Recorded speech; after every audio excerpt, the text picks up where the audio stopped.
Did you know that criminals actually tend to have very high self-esteem? So is there such a thing as instilling your children with too much self-esteem? It's Channel Mom with Jenny Dean Schmidt. We're here for you.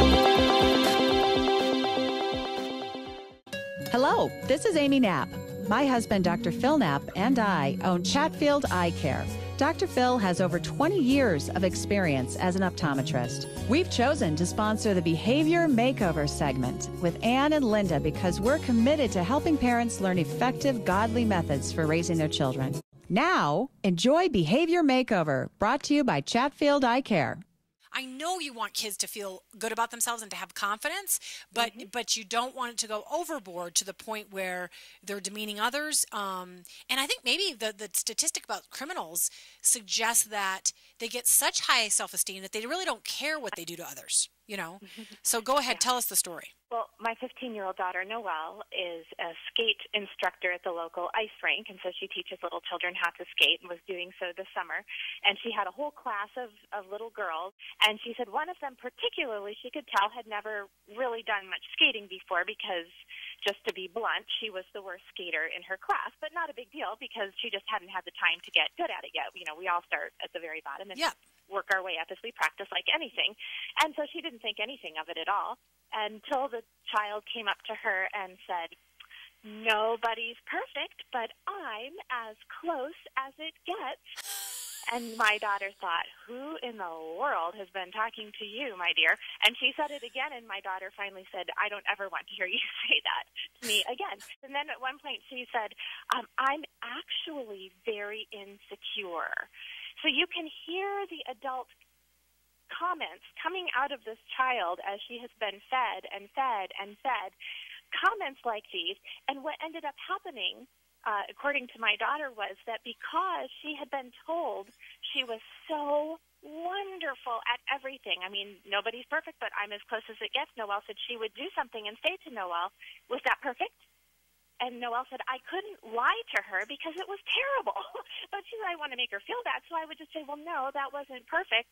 And she said the look on her face of just absolute defeat and disbelief, like, "You've got to be kidding me. I thought I was perfect, and now you're telling me I'm not perfect?"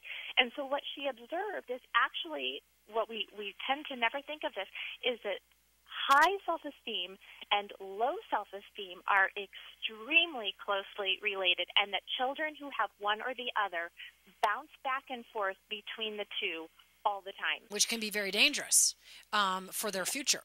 What comes to mind for you for how to counterbalance that when somebody maybe is overbuilt up, or even if a mom says, "You know what, I maybe have overbuilt up my child."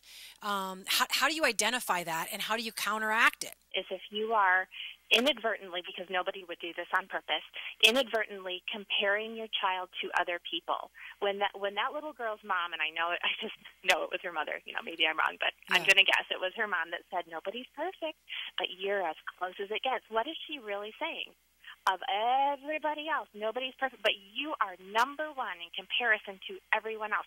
People who compare themselves to other people tend to have either extremely high or extremely low self-esteem, and it bounces back and forth depending on who they're comparing themselves to at any given moment, because you're always able to find people who are better, and you're always able to find people who are worse, fatter, thinner, prettier, uglier. I mean, you can go on and on and on.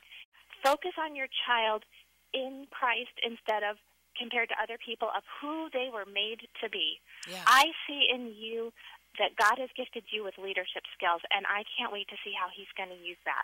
See, now I'm not comparing to anybody else. That's you. That's your special giftedness that God has given you. Yeah.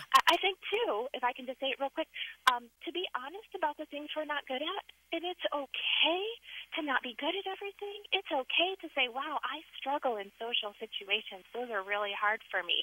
I'm an introvert, and I know I'm not. I'm not good at math, or I'm not good at spelling, or I'm not good at sports." But yeah, how are you to know I'm a failure. where you need to improve if you don't acknowledge the areas in which you struggle?